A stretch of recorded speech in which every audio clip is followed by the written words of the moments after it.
Coming to you from the city of the weird. Exploring topics from the esoteric and unexplored to dimensions unknown. Shining a light of truth on the darkest corners of our reality. Welcome to the Curious Realm.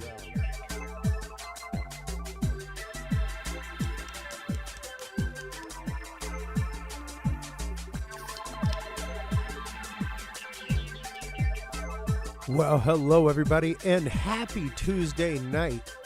Hope everybody is hunkered down here in Austin as the weather has turned nasty this evening.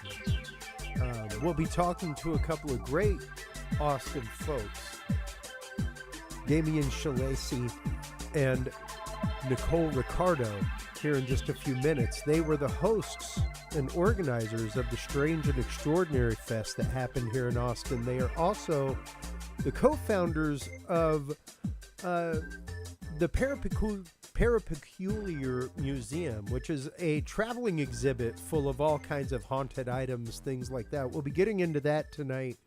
In the second part, we will be joined by our good friend who we have not had on in oh so long, Dan Duke, who lives right up the road, actually.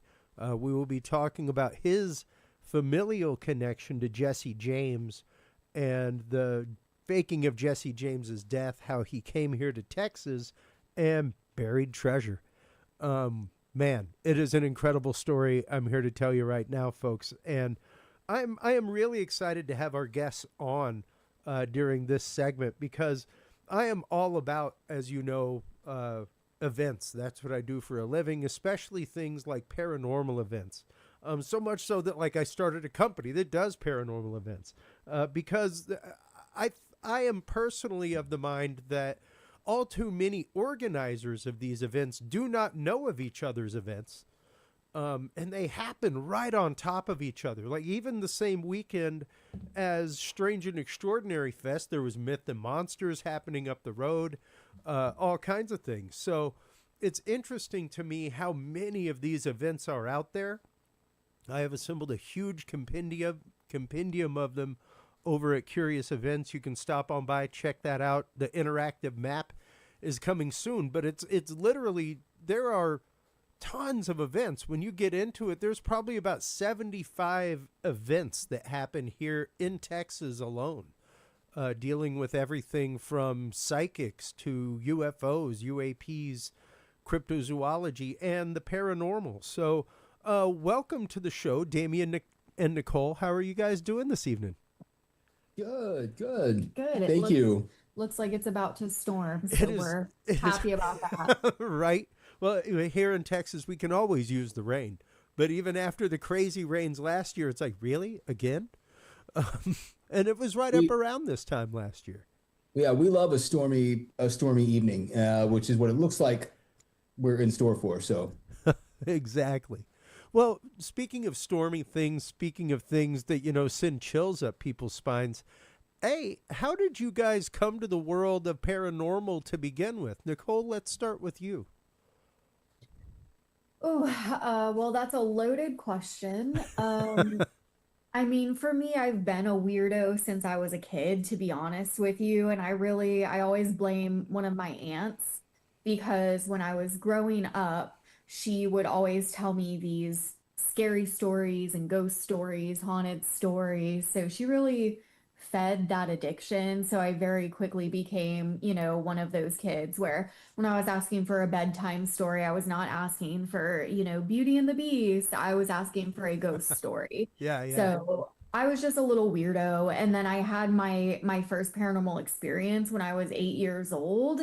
And I mean, that pretty much, that sucks you into the rabbit hole. So from then on, I've been interested and have, watched all of the shows and paranormal movies and things of that nature. And then when I finally moved over to Austin, I finally found a friend who was willing to go do spooky things with me. So then I started doing it.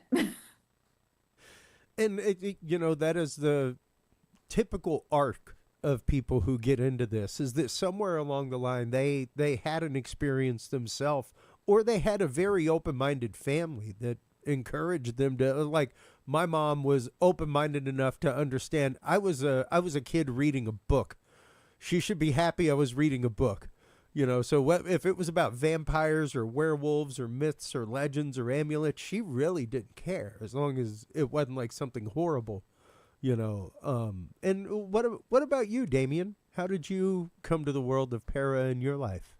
Yeah, most of my time growing up, my realm was the sort of conspiracy theory world, which leads to strangeness, things like UFOs, looking at that phenomenon, etc.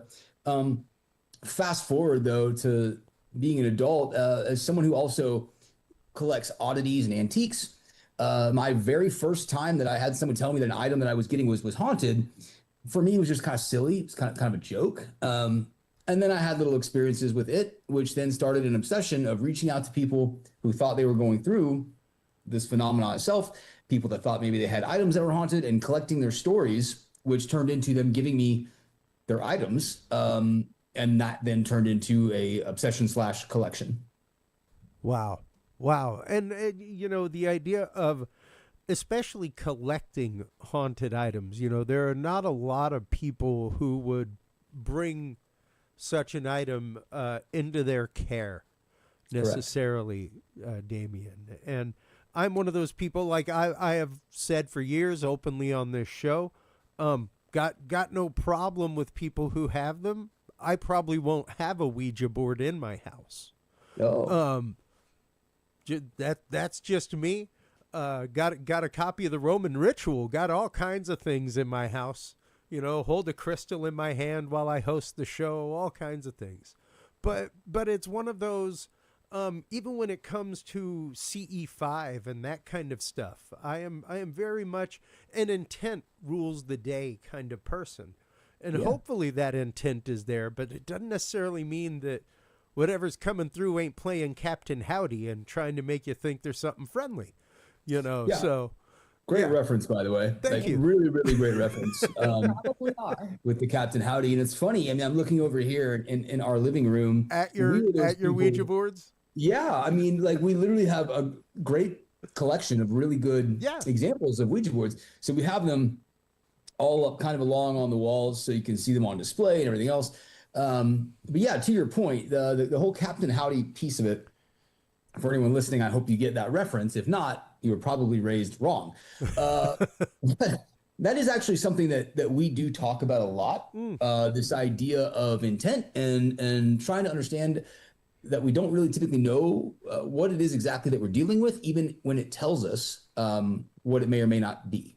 Yeah, we have dealt a lot personally with masquerading spirits, if you will, or something pretending to be something else. Yeah, we have experienced that often. Yeah. I mean, to the point where I would say, I guess I can't say 100% of the time, but I would say the majority of the time of these things that we experience and these things that happen in our world is probably that. Interesting, because I say it so much on this show that I literally have a rote phrase whenever I present the concept on the show. And that is, I believe that there is a large hominid creature roaming the woods of North America and beyond known as Sasquatch. But I also think that there is something else that is fully willing to take the trope of our minds and our want of experience and use that as a point of ingress to this dimension. That could be spiritually, that could be UFO wise, that could be I'm against a tree and I'm waiting to see a Bigfoot. It's perfectly using or willing to use that trope of your want of experience as a point of entry, no different than leaving the window open for the vampires, so to speak. No, you're right. And to sort of piggyback on that, sure. Not only is that something that does seem to do that, to sort of reach into the consciousness and find out how is best for us to engage it. Yeah. But it also seems to, at least since antiquity, also shape cultures and realities to the point where the more you look at this, you start to think maybe we're not really in control of what we think and how societies work anymore these days, because it seems to be what directs us if you really look at the phenomenon, the history leading up. So No, and that's a fascinating point to bring up. I'm actually speaking this year at MUFON, at their symposium coming up in August, and part of what I'm talking about is the way that UFOs have moved humanity, the way that they are moving humanity right now, not just technologically, but ethnographically. The way it's moving us spiritually, the divides that it's creating, even within the UFO UAP community. You know, just the idea that the article came out and people were all kerfuffle about it in the communities, that FBI, or not FBI, but alphabet agencies use stories from within the UFO UAP community as cover for their projects. Yes. It's like, well, yeah. Why wouldn't they? You're doing their work for them. Like, they no longer need somebody to come up with a cover story. We're doing a great job within the community ourselves. Yeah, no, I think that's a really interesting point, because what seems to kind of have been happening up until now is you have disclosure and you have the communities and then you have the people looking at the phenomena. And if you can sprinkle in truths with a bunch of lies, like 10% of disclosure is true and then 90% of it is just made up, really, you start to understand how difficult it really is to look at the phenomenon because of that. Have you ever seen a documentary called Mirage Men? Yes. Okay, that right there is we're big on that one. I mean, Well, yeah, I mean, I was just gonna say, I mean, we at this point we know factually this is not, conspiracy, or our cat just fell off the windowsill. Anyway, but its they feet, I will, government agents will infiltrate these like conventions or societies, communities to plant false information, Well, and what's funny is the first I'm getting ready to do a show, folks, just so you know, on the whole government files that have been released. We did some culling of files in the first batch. We're doing that right now, where all the videos and photos will be conglomerated separately in an easy document. But the first document that was released in that first trove recently on May 8th, the first document was literally a document from a gentleman to J. Edgar Hoover. And the gentleman was like, hey, I'm a part of this UFO Research Society. This is what we do. This is what we're into. Like, we had a symposia this last year, and this is what we talked about. I want to be very clear that I don't want you to label me a communist. Yeah. I read that. Yeah, because of this. One. Well, Like, I mean, that's the first document that they released, was the government literally targeting people and labeling them as things. Yes, well, you have that lady. It's in the documents as well. And of course, I think she was writing to Hoover as well. And to be honest, if I were ever in that time period and writing a letter to J. Edgar Hoover, I'd probably be like, not a communist, not a communist. Like every other sentence, is J. Edgar Hoover. But, it's funny about that. You bring that up, because just like you, we when the files were released that day, we are not happy to just look through them. We started printing all of them, our hard copies. Oh, yeah. Everything. Absolutely. So, funny story though, we're doing that literally the second it gets released. Like, we're printing out because we know how this goes, and we said it was going to happen, and it did. Yeah. As you were printing the files, some of them started being like, "Oh, file not found." It's like, okay, it's almost like Epstein file stuff. Like the files get released, and all of a sudden, whoosh, redacted. Yeah.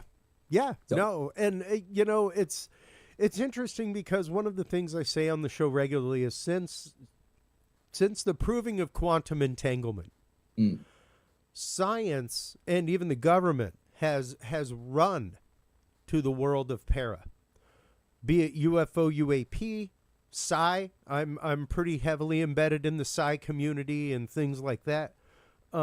They have hard run to these communities that have been researching these things for a long time. Because they all seem to cross over in certain areas, and it's fascinating. One of the things I say regularly is it's interesting when you have Bigfoot and orbs. At which phenomena do you begin the investigation? Well, the orbs, the portal, or Bigfoot? Yeah, if you were to ask us, probably all three sort of together. Yeah, Yeah, no, exactly. And let's start getting into that, and specifically some of the things that y'all talk about whenever you're out on the road, Sure. and the way that y'all go about investigation into these things. Well, we are big on if you ask Damian, he would say it's all the same thing. For me, I think it's a little bit more nuanced, but Sure. yes, we are very big on looking at the patterns of things, and this also ties into, you mentioned our fest, Strange and Extraordinary Fest. That is literally why we started it, because in our opinion, the paranormal people stay in their own little paranormal bubble, and the Bigfoot guys stay over here in Bigfoot Yeah. world, and the UFO UAP guys are going to the UFO conferences. But we're like, okay, well, when you look at the patterns and you look at the research and you look at things that some of the very serious academics, even the work that they're doing, people like Dana Pasolka, and finding all of these patterns where things overlap and things intersect, we're like, we need more spaces where all of the weirdos are sitting together at the same table and discussing these things together. So that way we can find where the overlaps are. And I think more often than not, we are talking about a lot of the same things. We're all just describing it in different ways, or we're calling it something different. Well, which is interesting, because if we look at, when we talked about earlier, how the phenomena seems to shape our reality, our world. Yeah. This couldn't be further from the truth. I mean, if you look what's happening right now with the UAP world. So first off, someone at my age, and I'll age myself, right? I'm 44. So It's all right, for I'm 50. I'm sorry? I'm 50. It's okay. There you go. You got me beat by a little bit. So then you know what I'm talking about. Like being younger in the 90s, like late 80s, and getting into conspiracy theories and stuff, UFO phenomena. Honestly, it wasn't until like maybe a handful of years ago that you could even talk about that without being like labeled a conspiracy theorist or labeled a kook or whatever. But what's funny is if you look at what's happening now with the UAP thing, more UAP sightings are happening now than ever. They're just like in the sky all of a sudden, just everywhere.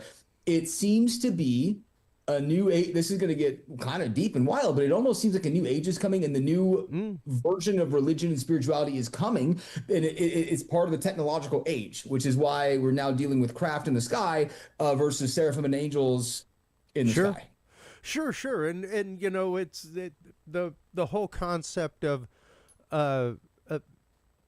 any technology that's high enough would be indistinguishable from magic. The only difference is we call it technology, not magic. Correct. And the example I give all the time is the thumb drives I have laying around. We know what that's for. We know what it's about. We know what they can store and what's on them. You take that, you lose it on a beach for 50 years, 60 years. Like you got kids running around, don't know what an 8-track tape is.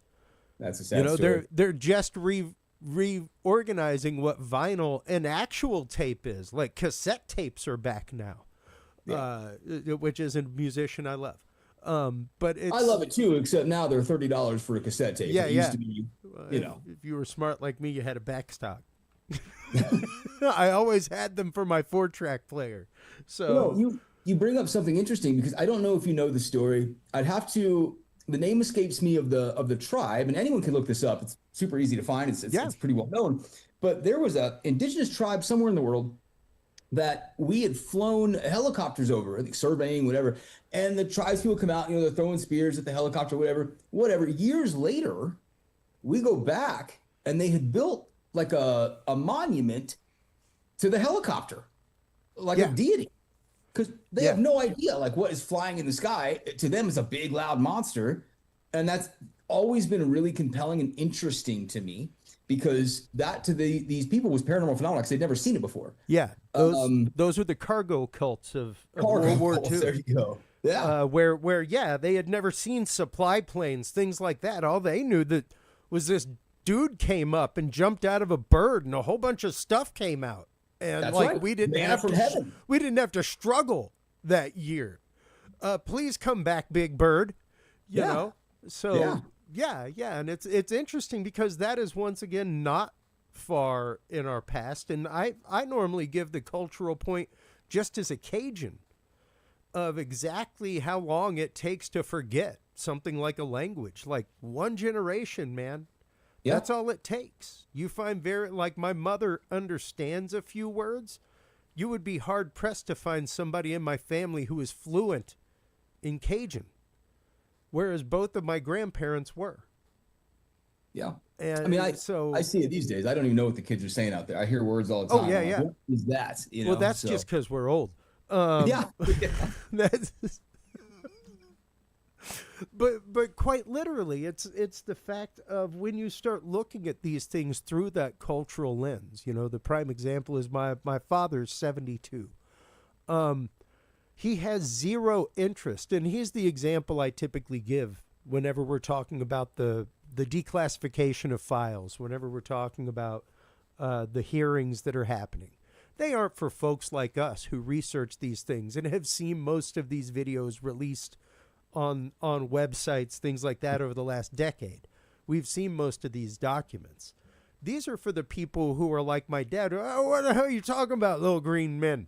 Why are we wasting all this time in Congress talking about that? It's like, well, because apparently they've spent billions of your dollars researching it. Well, not only that, when you have something in your airspace that you have no idea what it is, that is the biggest,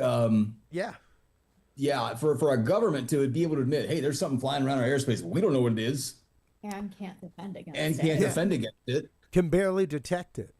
Yeah, You know, so that's why they should be talking about it. Well, and that's just it, though, and that's what's interesting is that when it comes to all of these things, once again, we are very prone to a couple of things. There is the immediate fear of things, of not understanding, the immediate fear of not understanding something that is far, far beyond your grasp, or that shakes the foundation of your own personal cultural belief.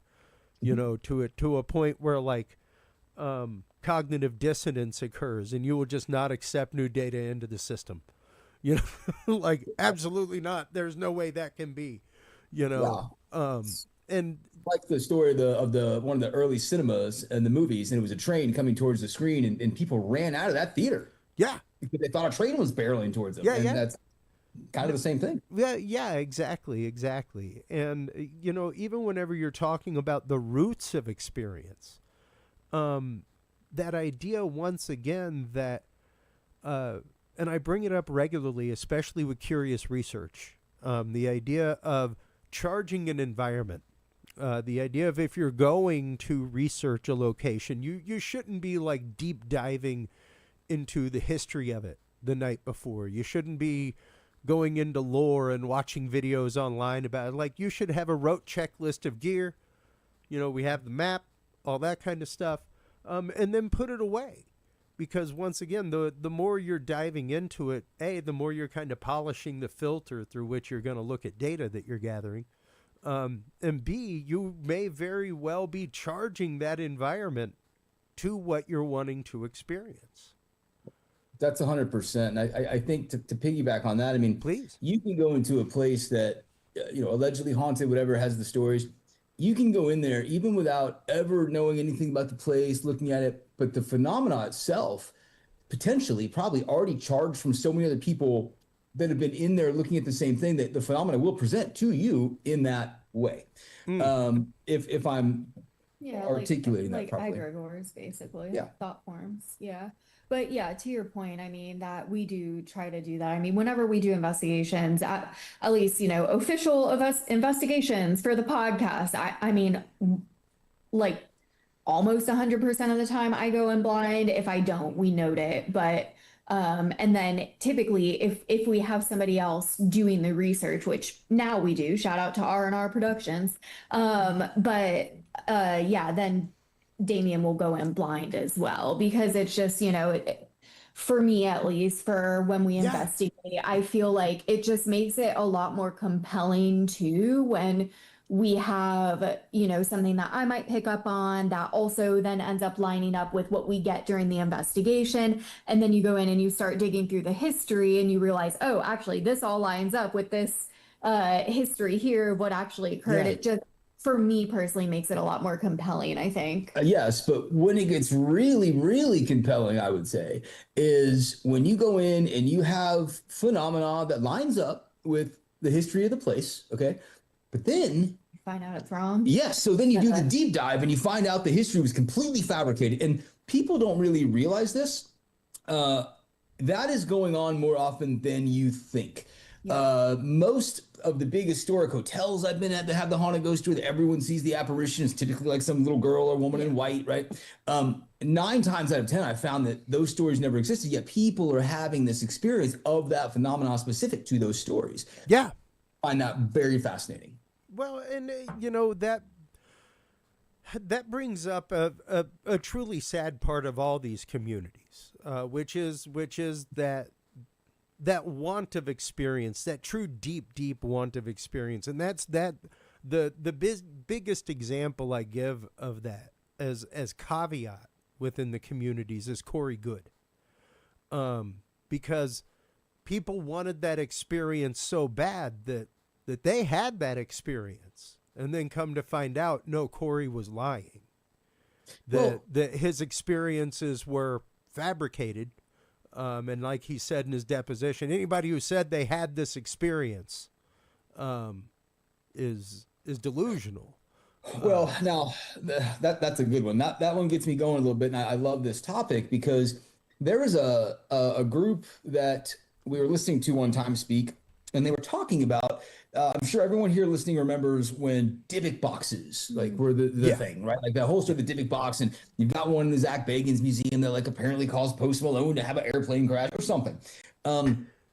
Here's the deal. So these people we were listening to, also collectors, and they were talking about how around the time that story broke, they got their hands on one of these, quote, Dybbuk boxes.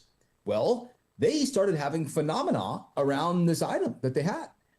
And it did not stop until they found out that the Dybbuk box story was completely made up and fabricated. So to your point of this guy saying that maybe they were delusional or whatever, I think we simplify it when we look at it that way.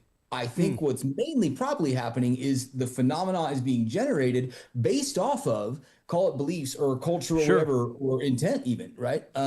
It's almost like the phenomena, it's an anchor, interest and intent.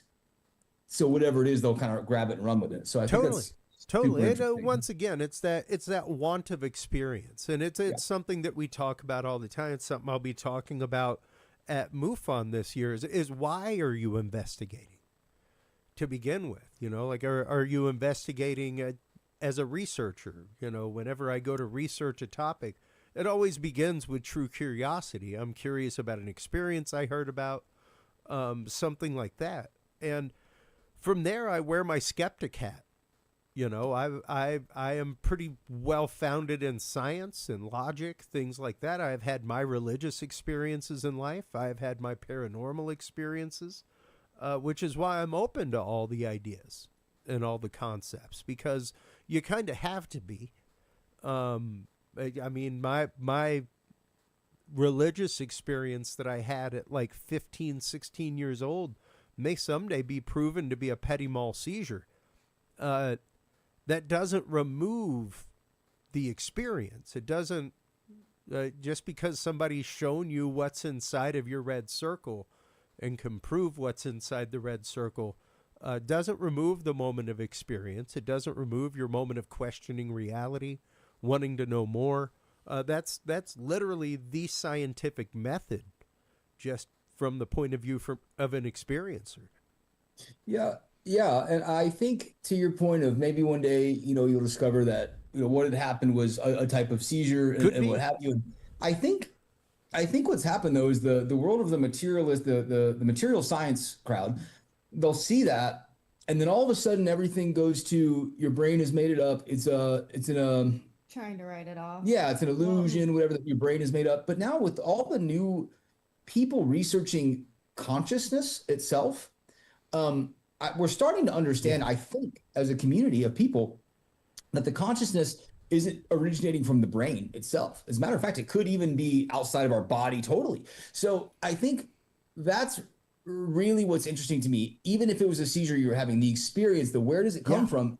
Probably not just being made up by your brain, it's something. Well, the interesting thing too, since you brought up seizures specifically, is, you know, we're big in the looking into psi research and remote viewing and all of this type of stuff. And we recently went down a little bit of a rabbit hole with channeling type things. And there actually is some research out there that ties that to potential seizures where they were doing like brain scans, MRI stuff. And again, it's not like just because something like that may occur and could be classified as a medical event, something of the sort. Like that doesn't mean automatically that whatever information you received or whatever it is therefore irrelevant, Yeah. It's also worth noting, I'm personally, I think it's fascinating. We talk about seizures specifically and how that does seem to kind of correlate a lot of times with experiences, whatever. Well, it's funny when you ask yourself what's happening during a seizure. Well, actually what's happening is it can be defined as an electrical storm in your brain, basically. So electricity, that's interesting to me because the phenomenon itself seems to be able to manipulate electricity in a lot. We have everything from gadgets failing, batteries draining, computers turning on, all this stuff. So if there's that going on in your brain at the time, that sort of makes sense. It's also worth noting when you look at research of people that have seizures often. While we look at it, we're like, oh my God, this is a horrible, very bad experience. Look into what they are saying when they have them, like after this clarity they have. It's like a different kind of weird awakening. It's a very interesting rabbit hole to go down. As people, it is, and it brings up the whole concept of non-local consciousness, all kinds of things. Because once again, to bring it back to the fact that since quantum entanglement was proven in a lab, all of this has a different point of view scientifically. I mean, that's why I started Curious Research, was to prepare researchers in these communities to talk to scientists in the lingo that they use and the way that they use data, and to start calling it data, like start treating it dispassionately as data. It's okay to, it's all right. Even if you experienced it, the dude in the lab experienced something too. He got excited. It still has to be proven by his buddies, and it has to be looked at, and it has to be looked at by other people.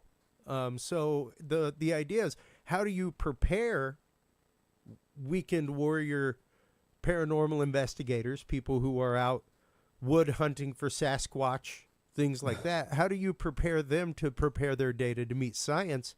And at the same time, how do you remind science of the beautiful open mind it takes to do things in science? Get rid of the corporate From both interest. sides. You get rid of the corporate interest and you get rid of the funding challenge, right? And you try to get rid of the stigma. And I find it fascinating that people that are talking or debating with us about the phenomenon itself. And I really loathe when people say this. People that aren't scientists always say, well, exceptional claims require exceptional evidence or whatever. They're quoting some scientists they've heard. Carl Sagan. Yes, and they make it for them, I think psychologically, it makes them feel like they're a part of that scientist group. So they feel very intelligent, but they're forgetting one thing. One of the basic tenets of the scientific method is if experiences are happening over and over and over and over and over to all these people across cultures, the phenomena exist, whether or not we know what it is. That's right. So to say like, oh, it's not been proven, so it's not repeatable in a materialist way, by the way, let's make that very clear that our method right now is based in the material sciences for repeatability. Oh, no, exactly. And that, even in the Skinwalker Ranch communities, stuff like that, they get very upset about all the rockets. And it's like, oh, you're upset about all the repeatable science. Wow. Right. Imagine that. About all the actual data that whenever you do this, something happens. So that's why you keep doing it. When you get a result, you tend to keep poking it to see what more results you get. And I'll bring up one of my favorite books that I actually got at MUFON Symposium. This is actually a scientific desk reference called Strange Phenomena, and it goes through everything from like articles from the 1700s on swamp gas and ball lightning, things like that. I'm a big fan of the switch to UAP. It was sneakily done. Are you a fan? I'm a fan mainly because it brings science in kicking and screaming. Fair enough. In science, you must get rid of the phenomena. You have to get rid of the phenomena. You have to get rid of the anomaly in your data set. If I was making a solution and 10% of my two solutions that I put together disappeared by weight, did it off gas? Did it become sediment? What happened to the 10%? Yeah, that's If this continues to happen, now we got an anomaly and we got to figure out what this 10% loss is about. That's science. So once again, the idea of, and we get very attached to the pictures that we take, the audio we take, the videos we take, because they are from experience. But if we can get to the point of understanding that if what's in that red circle is proven that it doesn't remove the moment of experience, I think that is a huge hurdle within our communities. I think the biggest hurdle is probably going to come down to, so we have this idea and we call it haunting ants. Okay. And I'll give you the Cliff's notes, but let's say that you went today and you bought an ant farm, like in those little plastic cases. All right. You have it on your table and the ants are doing their thing. Well, let's say every day at a certain time, I don't know, you do something weird. Maybe you shake it, you shine a light in there, you do something weird. Well, here's what's interesting. You've now generated paranormal phenomena to these ants. Yes, if you reach in, you pick one out, you put it on a petri dish and you poke at it, you pick it back up, you put it back in. His little ant buddies are like, bro, like we were trying to build a tunnel. Like, where were you? And he's like, I don't know, man. Something came out of the sky, picked me up, touched me a little bit, and then put me back. You've just created an abduction experience. Now, ants in their world, they will never be able to understand our science. We know that for a fact. Sure. They'll never be able to. So I feel like we're the ants in this situation, and I just don't know if our understanding of science in the material world will ever be able to grasp it. So I think, and we've even seen that the phenomena itself will change things. You mentioned pictures in audio, and a lot of people in the community get very egotistical about it, and they collect it like baseball cards, like, oh, look at this evidence. It's like a Ken Griffey Jr. card, rookie card. But the thing is, we have seen it where you'll have something on recording, video or audio, whatever. You go to show it to somebody and it's gone, and then it'll come back. So that to me right there is almost like something telling you, like, and we've had it happen repeatedly, over and over. Wow. Now, amongst the investigations you guys have done, amongst the data that you guys have collected, what has been the most wow moment for both of you individually, please? Because I mean, even though you investigate together, doesn't necessarily mean that the wow moment is the same for both of you. No, I think it is actually. It's funny. We I mean, the house that we live in, we have certainly haunted it through our experiments, etc. Through trinkets alone. Well, that probably. But I'll tell you, when you pulled up the website a little bit ago, you were on a video about it, and I would not play that video unless you tell your audience that there is a possibility of attachment. So it was the whistle, I would say. This thing, we went to this place, we investigated in Mineral Wells. Some people have probably heard of it. It's called Hill House. But the owners gave us an item from the house after our first investigation there. The night we were there, we kept hearing what sounded like someone whistling at us. Yeah, that's the video. You'll probably barely hear the audio if you try to play it here.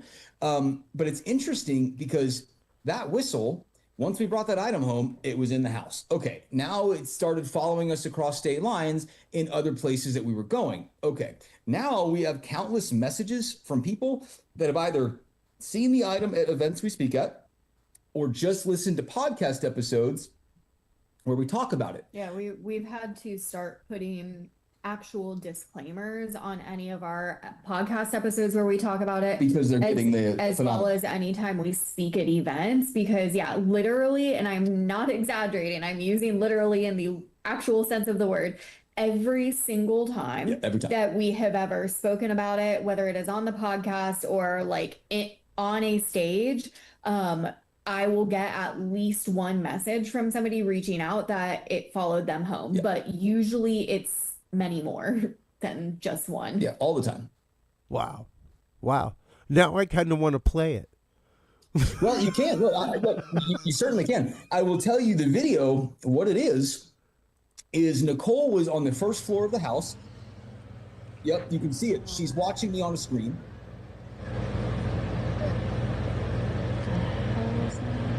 No, you missed it. You just heard it. There it was. Did you hear it? It's in the. Oh, Right there. there it went. Yep. Okay. And so when that happened, I was actually doing a live stream on TikTok at the time. That's how I have that video. And you hear the whistle in the video clip, obviously. And then you kind of hear me, because I don't like front loading up anything. I'm also very skeptical. And so you hear me kind of murmur. I'm like, what the hell was that? And comments start coming in from other people being like, wait, it sounded like I heard a whistle. Wait, was that a whistle? And so later on in the clip, you hear me, you know, I'm like, okay, wait, so y'all heard that too? Okay, good. It was all throughout the night we heard that thing. And that night is when we got this item, we took it home, and around the time we took the item home, that thing popped off like crazy. It was just always. It was sometimes like right in front of your face. You'd hear it, like, oh my God. So you just now played it.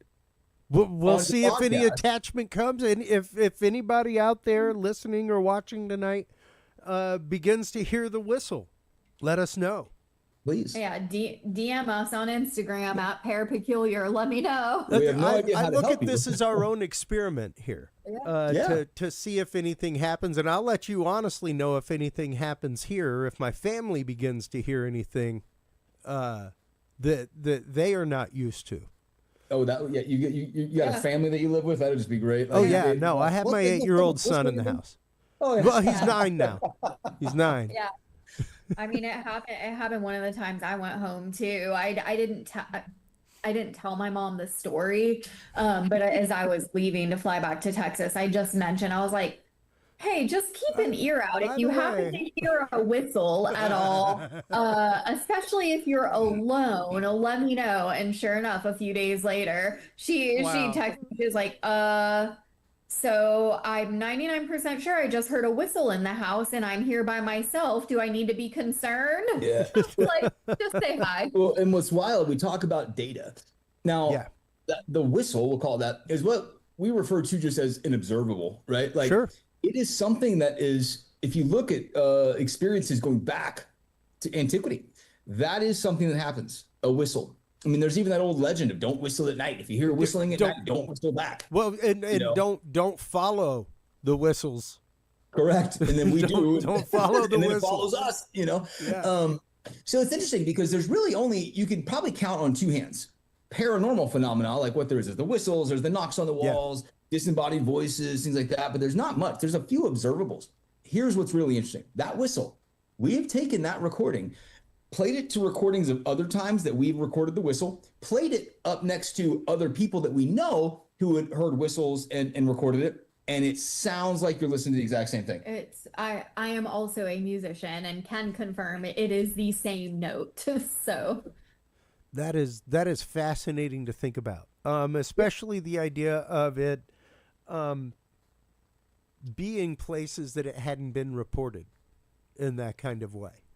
And following in that kind of way, because there was the whole issue with the Annabelle doll in the community over the last year or so, and the idea of, you know, whether or not that is haunted in the way that people claim it is, in the demonic way people claim it is, or if that haunting attaches to people in that kind of way. We have a picture of Nicole giving it a kiss. Yeah, I gave her a kiss on forehead. No, I think a lot of that's just like mass hysteria, to be honest. No, I think a lot of it's marketing. Like the Louisiana fire that everybody was trying to say, like, Annabelle did it. Like, it actually was not, she was not in. Yeah, she was nowhere near there. She was there for like a weekend event or something like that. Not only that, like, I'm just going to point this out. I'm not typically the guy that'll say stuff like this, but it's just blatantly obvious to me.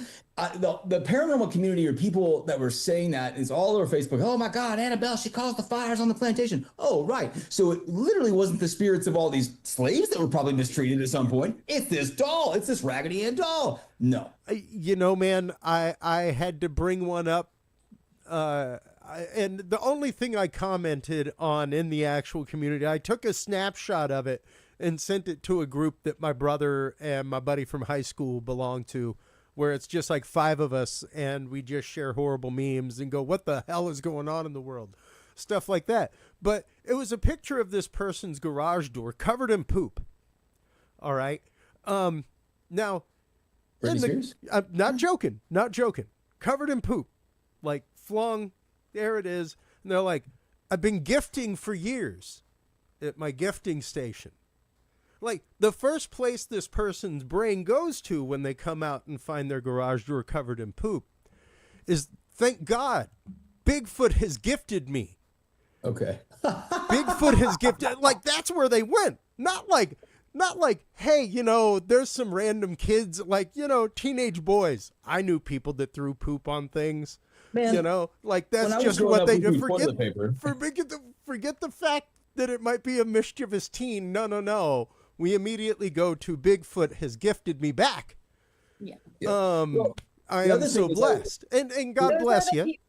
Those are the people who make the people who are trying to do actual, like, paranormal, you know, investigation look real bad. So anybody who does that, please leave. It got even worse. So now, not only do you ask the question of, like, oh, could Annabelle be demonic? No, now what they're doing, and I will call this out because this is something I have no shame about calling out. They are now selling replicas of the Annabelle doll that have been sitting next to Annabelle. Yeah. And multiple people are buying them for their other haunted museums and taking them home. And like, okay, congratulations on your Raggedy Ann doll, I guess. Yeah. And you know, that's sorry. Did we just we sounded saucy there? So you know, no. But that's just it. And this is one of the things that we have to caveat emptor within the communities. We always have to. I will always believe any experiencer that comes up to me with their story. I will believe them prima facie, right off the get. Absolutely. I have had my experiences that are fully unexplainable. Other people were there. They did not experience them. Yeah, that happens a lot. You know, so am I crazy? Hell no. You know, so I will listen to anybody. But when it comes to things like that, when it comes to these things that once again have been proven in communities, and where you have people taking advantage of people at ticketed events, that kind of thing, that's where you get into some snake oil in the communities. And if we don't call that out, even as researchers, if we're afraid to call that out on the carpet, woe be unto us in the future, I think, you know? This is how bad the community is. We've had someone who's really in that world tell us, multiple people actually, tell us that if you insult Annabelle or whoever's housing Annabelle, that you're like persona non grata, you're like out of the paranormal community. I'm like, that is the most asinine thing I've ever heard in my life. Yeah. I would tend to agree. Sorry if we just got you shadow banned. Or, that's okay. That's okay. I'm a former on-air producer for Alex Jones. Believe me, that's the least of my shadow ban. Great. Hey man, I just push buttons, dude. I just push buttons for a living, you know. But well, speaking of, he actually, I'm just because you mentioned him. No. His stuff that he's saying that from his sources about the phenomenon itself are things that we are now starting to understand and people are now talking about. He was saying stuff about the phenomenon 10 years ago that people in Congress are now coming out and saying. And I find that fascinating. Yep. And, you know, it was always interesting because there were a lot of hard lines. Like, he would not talk UFOs on the show at the time when I worked there. He would have certain people on, you know, be like, somebody get me David Icke. I can... This is the trend he's been talking about right now with gold. Somebody get me David Icke. Just tell him we aren't talking about lizard people today. There's no lizard people allowed. Did you hear that they came out in Congress and said, I think it was... There's a crossbreeding program. Yes, and they actually mentioned the tall whites. They mentioned the lizard people, the mantis beings. Yeah. So it's a great time to be a conspiracy theorist because we can say we told you so. It's all out there. It's all out there, and that's just it. And that's kind of, you know, bringing this home. That's kind of the idea behind not only your show, but your tour that you guys do, what y'all talk about. and the whole idea that all of these things are interconnected, whether it's the communities or the experiences, that there is some sort of connective ligament to all of this and the way it operates. So before we let you guys go, let's get into the conference a little bit. How did it go? How was it received by the local community? Yeah, it was Wonderful. good. Yeah. I mean, it's always I feel like when you're putting on an event, when you see a bunch of people that you have never met before and you have no idea who they are, you're like, okay, I did something right. You know, people heard about it, people showed up. But yeah, it was great. We had a lot of people there for, you know, all of the speakers. All of the vendors really loved it. Everybody had a great time. At the end of it, you know, they all came up and were like, okay, we're ready for next year. Like, we're gonna come back. So Awesome. it was really great. And it was also our first stop this year for the current iteration of the Haunted Road Show, where we have our items and stuff, but we've added a few special things like we have little investigation stations. We have a scrying booth with our haunted mirror.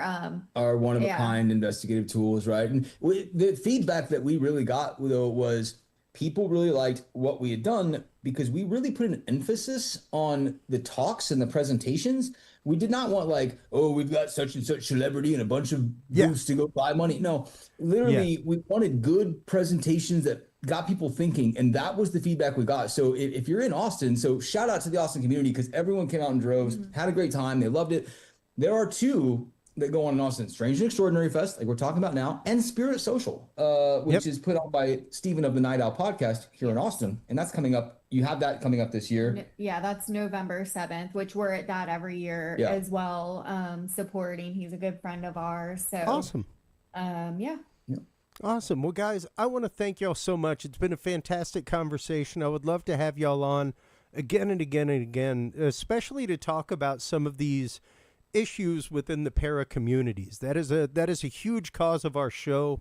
I try to explain our show best as we try to kind of demystify these topics for people who are not deep in these communities. These communities can get really thick, really fast. They can be very nebulous, and trying to get to the root of these topics, trying to get to the root of what builds these communities, I think is hugely and massively important, especially as we all move forward into, like you were saying, Damian, this new territory of it's all interconnected.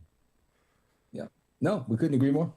The age of Aquarius. That's it. That's it. Well, before we let you go, shameless self-promotion time. Where can people go to find out more about booking you guys to come with the Traveling Museum? Where can they go to find the podcast? Where can they go to find out more about the Strange and Extraordinary Fest here in town? Right. Yeah, right there on your screen, parapeculiarmuseum.com. You know, you can go there. You can listen to the ParaPeculiar podcast. We have two podcasts, ParaPeculiar and The Real Ghost of. One is our recordings from investigations. The ParaPeculiar podcast is like deep dives, rabbit holes, talking to other people, really high strangeness. So you got two of those. There's the website. It's got everything you need there. You can contact us from there. Slide into our DMs on Instagrams and everything else. Yeah, you can find us on Instagram at ParaPeculiar. You can find us on anywhere you might summon your podcasts at ParaPeculiar. And then for the fest, it's just under that same name, Strange and Extraordinary Fest. So on Instagram, strangeandextraordinaryfest.com. And yeah, I think that's all the things. Yeah. Well, fantastic, guys. Thank you all so much. Once again, I greatly appreciate it. We'll be in touch with links, all that kind of good stuff. Feel free to stay tuned for the next part on social media, all that kind of good stuff. I greatly appreciate having y'all on and can't wait to have you on for future discussions. Radical, you as well. Thank you so much. We appreciate it. Take care, guys. We'll be in touch soon. While you are online, everybody, checking out everything from the ParaPeculiar podcast, as well as the ParaPeculiar Haunted Museum at parapeculiarmuseum.com. Make sure to stop on by Curious Realm. CuriousRealm.com is where you can like, follow, subscribe.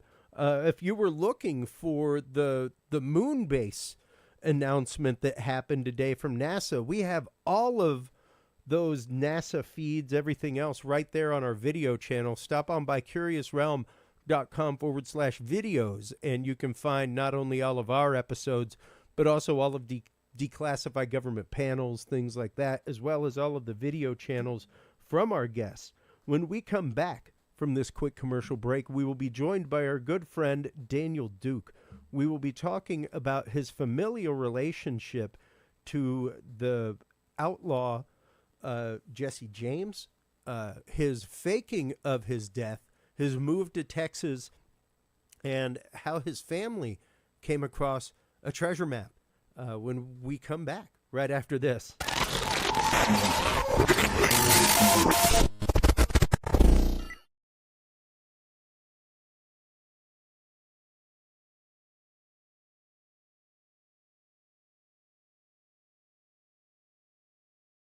.com or visit the official Curious Realm store at curiousrealm.com/store to reserve your copy for yourself, your family, or a mind that you want to open. That website again is curiousrealm.com/store.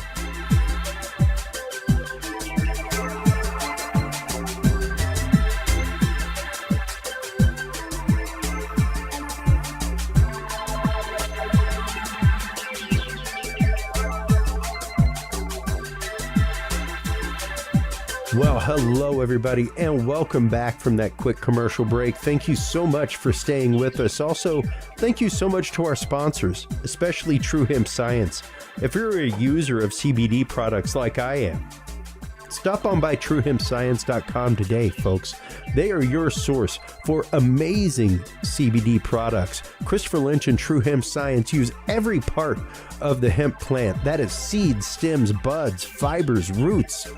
Every part of the plant is used, combusted, and reused in an amazing process that turns out an awesome spagyric product, complete with terpene profiles and all. Stop on by their website. truehempscience.com is the website that you want to go to. Curious7 is the code that you want to use to save 7% off your entire cart of $50 or more and get an edible on the way out the door. I have been using True Hemp Science for easily the last 6-7 years, and even traveling the country to dispensaries recreationally, folks, I have yet to find a CBD product that beats them out. Stop on by again. truehempscience.com is the website. Curious7 is the code that you want to use to save 7% off your entire cart of $50 or more. Our guest in this segment is Daniel Duke. He is the author of The Mysterious Life and Fake Death of Jesse James, as well as Jesse James and the Lost Templar Treasure. He is based right here in Texas, folks. He lives just up the road from me, and I love our conversations. It's been way too long since you have been on. Welcome back to the show, Daniel Duke. How are you this evening? I'm doing great. Thanks for having me on again. This is awesome. Man, it's always fun chatting with you, and I am remiss in actively getting myself up there to hang out with you and just enjoy a glass of whiskey and cook a steak on the campfire like you always are on social media. Recently made a giant, talking about whiskey. Oh, this is from oak on the property. I made a little tumbler. Nice. Charted on the inside. I made a shot glass, but I like the tumbler. You can drink more. I was actively just asked the other day by my mother, actually. That's how well my mom knows me, Daniel. She asked me, she was like, I've been tuning into your show a lot more lately. What's in that cup that you drink out of? Yeah.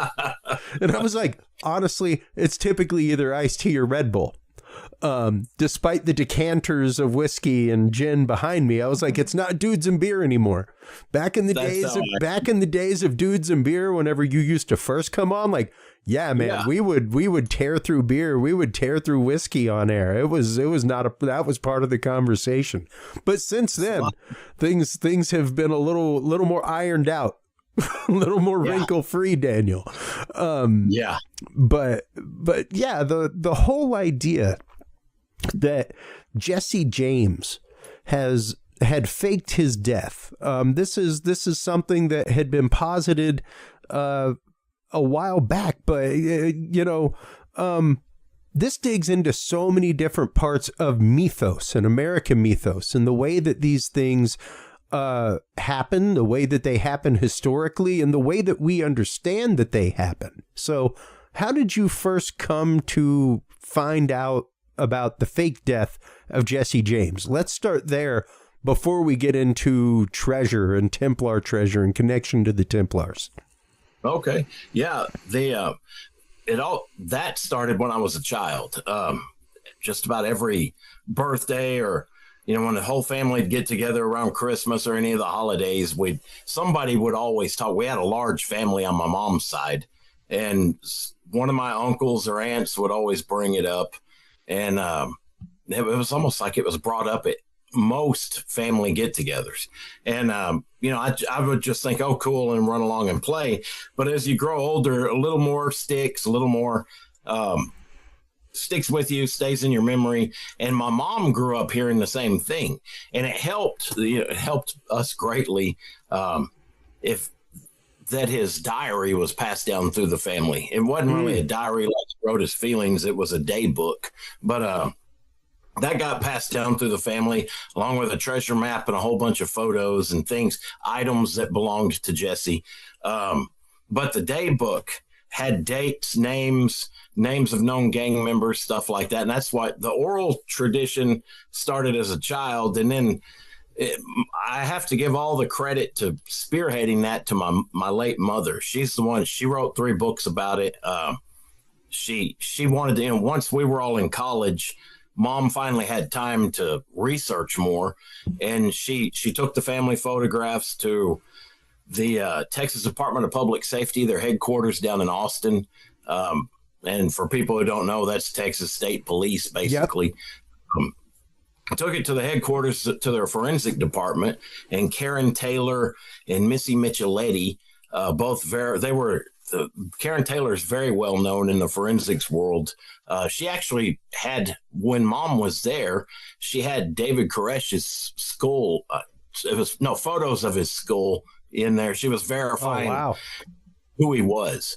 But she was a forensic artist, forensic expert. Anyway, long story short, those two verified that our family photos matched traditionally accepted photos of Jesse, not only Jesse, but his mother and the rest of his family members, like Frank, Dr. Samuel, Jesse and Frank's stepfather, and others. But then, Mom, we knew they looked alike. We knew the stories, but we needed highly qualified experts to verify whether they were or were not the same people. So they gave us great review. They, gave us the written letter, they wrote their findings down, signed it. We've got that, the verification. Went to Austin Police Department Photographic Forensic Lab. And they also verified that the photos matched. And Mom took it to a third group. At the time, they were called Visionics. They were world leaders in recognition technology.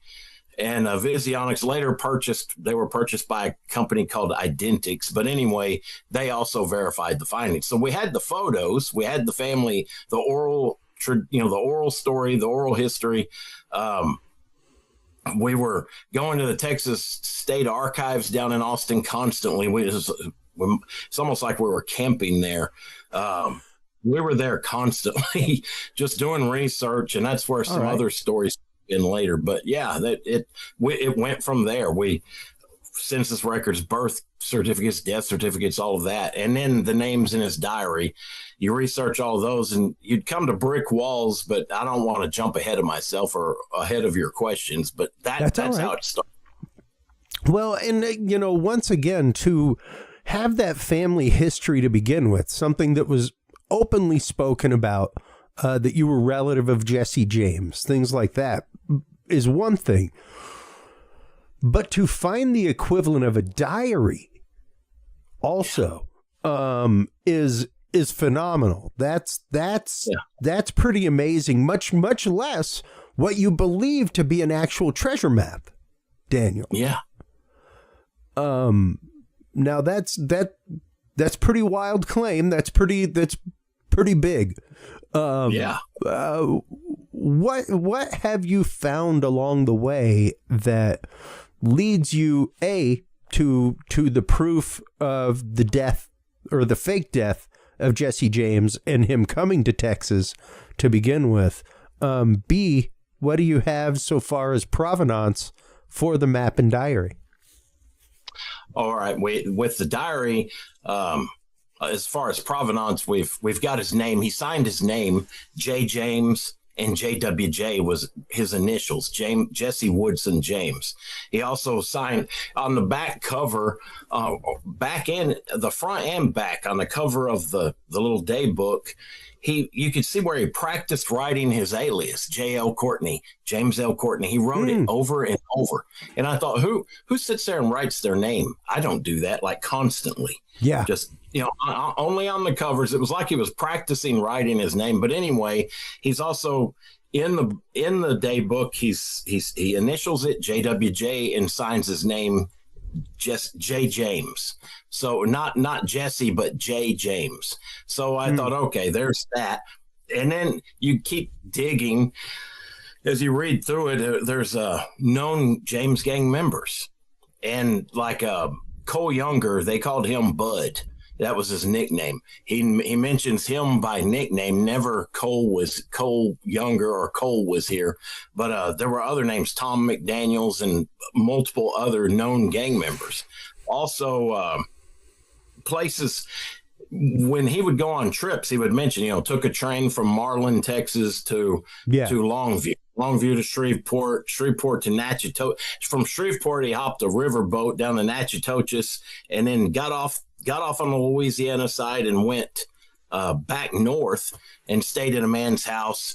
Everywhere he was on that trip, you could look up the old newspaper records. On the same date he was there was a robbery, stage robberies. The steamship was robbed. It was like everywhere they were. It was of that, and then the guy he stayed at, when I mentioned he stayed at a man's house, he mentioned that man. It was Gervais Fontaine. Well, I thought, okay, every name that was mentioned, we researched in as much as we could, did their genealogy, any other paperwork, contact family members, see if they had any stories or heard any legends. Gervais Fontenot, I found out it almost instantly. He was a retired U.S. Marshal, and I thought, why would Jesse stay at the home of a retired U.S. Marshal? And found out later that's where Freemasonry starts kicking in. A lot of the people he stayed with, they were also Freemasons. He was a Freemason as well. Then on top of that, Gervais Fontenot's, when I found a very detailed family tree that his family had already done, he was the nephew of Jean Lafitte, the famous privateer / pirate. Interesting. And Jean Lafitte was also a Freemason. I didn't know this until, I started looking at Jean Lafitte. I thought, okay, this is odd. A pirate, an outlaw. How does this mix together? I started researching that. Jean Lafitte was a Mason. And you can look up that's available in historical documents on the Grand Lodge of Louisiana's website and other sites. They had, it stated that he had Masonic communications with Andrew Jackson when Andrew Jackson was a general, and you can't have Masonic communications unless both parties are Masons. And of course, I just popped up on screen from Texas Highways, the legend of Jean Lafitte's treasure still being in Galveston to this day. Not many people know that Jean Lafitte helped defend the port of Galveston. And was stationed right there. Yeah. When I lived right after college, I lived in League City, halfway, between Houston and Galveston. I went fishing almost every weekend in Galveston, and I would always wonder, where they were, what was going on 100, 200 years ago, things like that. And I'd always, that naturally brought up Jean Lafitte. I just wonder where he was, how many people, and like you said, most people don't seem to even know about that these days. Yeah, and there is a very quiet historic marker all over Texas. We have historic markers, things like you'll see a little sign says like historic marker 1 mile with an arrow. Yeah. But right there, as you go over the bridge to Galveston, coming from Houston off to the left, there is a small historic marker that commemorates Jean Lafitte. And there used to be a gentleman's club right there next to it. Used to crack me up for years. That it's like, hey, look, a historic marker, and then the gentleman's club. But Lafitte's ghost was probably walking around there all the time. More than happy he was, I'm sure, to be right there.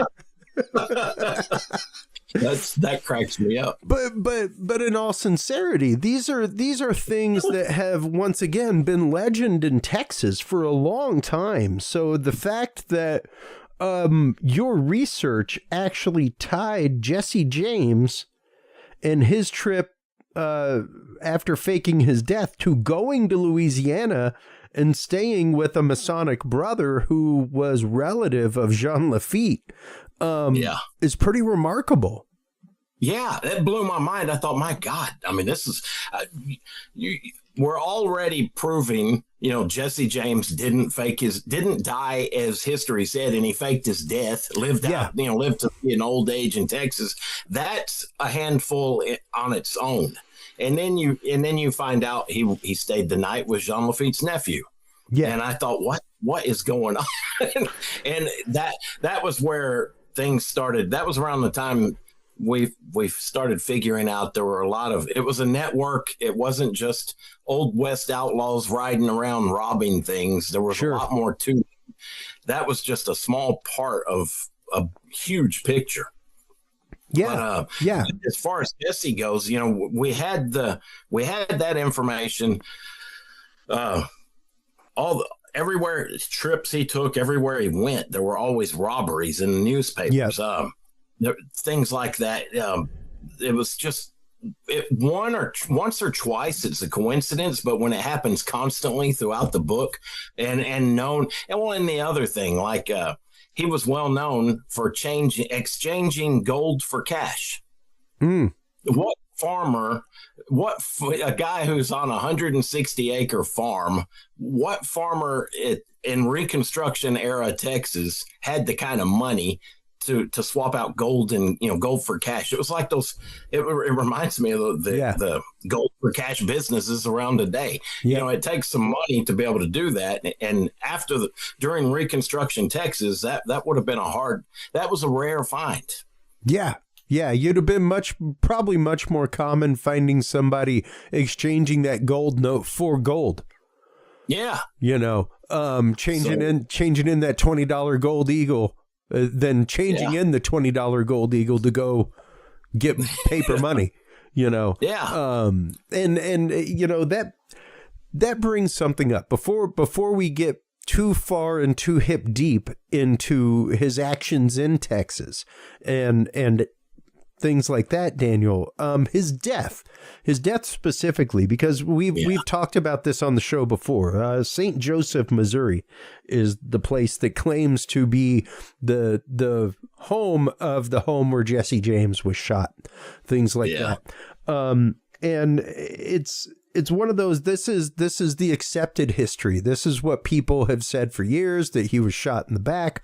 But it's interesting that these crimes specifically carry his hallmark, and especially that chaotic hallmark, because that's really what he was. It was a run and gun style. It was a interrupt, create chaos. That's literally what the job of Quantrell's Raiders was when he was in the Civil War, was to go run in, raid, wreak havoc, and run out and leave them confused.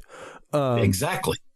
And it was quick. It was like special forces operations. You ride in, or now they don't ride in, but you hit quick, create the chaos, and achieve your objective and get out. Yeah, and that's pretty much the same way that his crimes played out. He did them very much in raid fashion, in that kind of way, continuing that. So to hear these hallmarks of his signature as far as the way a robbery was done, that it's following that trail. How did he go about, faking his death and getting down to Texas? Because like you said, it would take a network of people to do that. Granted, probably a little bit easier back in the day, back in the days of the old West. You know, there were the rumors of Brushy Bill Roberts and stuff like that here in Texas as well. Yeah. Who was supposedly Billy the Kid. All kinds of things. And that the West was definitely full of people that had literally reinvented themselves, that came over from the East Coast, that were full-on criminals and led a good farming life and started all anew, you know. It's true. Texas specifically, and the Alamo was full of them. People who came over to change their way and find a crop of land with the Spanish land grant and start all over with a brand new name, you know. So that's true. And granted, as we've said before, this town definitely has vested interest in the data in your book not getting out there, things like that, because if it ends up that he did fake his death, you know, you're going to lose a little bit of tourism money, things like that. Well, you know, I can't tell you how many people had contacted my late mother saying just that, like almost pleading, like, don't you care about the people in St. Joseph? Yeah. And Mom was like, well, don't you care about the people in Central Texas? I mean, it's not about money. It's about the truth. And for a lot of people up in Missouri, it was about money. And then, you know, that also, I think, is why a lot of when the death threats started coming, they were threatening my mom, my sister, and myself. The FBI got involved and put an end to it, fortunately. But it was about a dozen people, close to a dozen people, just under. Wow. But the guy they paid to do it, he was just a kid, and they had him doing it, and he was piggybacking off somebody else's Wi-Fi. It wasn't like he didn't do a good job of hiding his tracks, fortunately. And but anyway, all of that came to an end. But I thought, why would they go through all of this trouble and pay a guy good money to send us death threats? And it got worse and worse. And anyway, I looked up the budget for Clay County, Missouri, and the James Farm specifically was bringing in around $7 million a year, and this was 20 years ago. I thought, if they're in a poor county, $7 million in a year is a lot of money especially in a poor area. Yeah. So. And I don't know. I don't know how much of that got out to the county and how much went to other people. But a lot of people who weren't officially involved were really upset about that money. Well, and there's a couple other ties in there also, Daniel, that may have rung up those threats. When you're talking about possible connection to Templar treasure or artifacts, possible connection to money from the Knights of the Golden Circle, you know, the KJC, which was pretty much like the Knights Templar, but for the Confederacy. Exactly. All kinds of things. All these things still reach into the modern era. They still have a thread that is lined with gold. You know, whenever you start looking at Masons and things like that. And if Masons were involved with helping hide gold, treasure, or even Jesse James, you can bet that there would be something like that would go on. And to that fact, while you and your mother were researching at the Texas State Library here in Austin, you guys had run in like that. Yeah. Yeah, we had, that was one of many, but that was one of our first, and it was odd. We'd never been followed before. We noticed these two guys following us before we even noticed them. The head librarian, who at the time, the late David Baskins, he warned us. You know, he would tell every time we entered the archives, he'd say, make sure you sign in. Well, one day, Mom and I walk in, and he whispered to us, don't sign your names. And Mom said, why not? It looked kind of funny. He was a friendly guy, but we looked at him like, why not? And Mom asked him why not. He said, they're watching. And I said, who? And he just turned around and walked off. And I thought, okay, this is odd. Who's watching? And we went on about our business, and it was an elderly gentleman and a younger guy, both watching us, the late Jay Harrison. And I believe the younger guy, Jeff Adams, is still alive. He was with he was at the time, he handed me his card. He lied to us the first time. Second meeting, he handed me his card and told me what he claimed his real name was Jeff Adams. Handed me his business card. He was a researcher for the Texas State Bar. And I thought, okay, so I got home, got on the internet and checked it out, and he was. Now I can't find any record of him. When I look for him on the Texas State Bar, there's no record of him. I don't know if it was a temporary thing, but the only record I found of him is he was working for Baylor University as a missionary, going into Mexico, investigating like child abuse cases. And I thought, what kind of missionary does that? I don't know. I'm not a missionary, so, and I've never done that, so I don't know, but it just seems like an odd thing for a missionary to do. Yeah. Yeah. That is. Anyway, that's the whole side story, but it helps paint the picture of the shady, the odd stuff. Jay Harrison, he was allegedly, he told us he was a former policeman who was a block away from JFK when he was assassinated. And he was the one who did. Jeff stood there. Jay, the older gentleman, the former cop from Dallas, he's the one who gave us the warnings. And he also told us he was related to the Bush family, cousins. Wow. He said, you can prove who your grandfather was. Just don't ever mention any names that tie in with the Texas power structure. And Mom and I looked at each other, and she asked, well, who's the Texas power structure? And, when you grow up in rural Texas in a little country town, you don't think we didn't think about those kind of things. Yeah. And he just grinned, kind of laughed and said, you'll find out. Nobody ever contacted us to tell us, hey, we're from the Texas power structure. But we found eventually, I believe it tied in with the Masons and other politicians. Knowing that he was a cousin of the Bush family, George Bush and Bush Jr., I think that could have played a large role in it as well. I don't know. They never came out and told us anything, but we were followed. We just doing our research, you'd notice the same car and the same couple in a car following us in Austin, and then later on down the road in Cedar Park at Sonic getting a drink. They'd pull in across from us, just watch us. And when we'd left, they would leave. Wow. And it was just odd thing. No danger. Nothing ever happened to us that, nobody broke into the house or anything like that. So I'm not sure what that was about. Maybe it was just to spook us. I don't know. Well, yeah. And like the guy said, don't excuse me, don't mention anybody that is connected with the Texas power structure. And when you start thinking about those things, when you start thinking about that kind of stuff, like, there were some nefarious people once again that came to Texas, came and were part of the founding of Texas.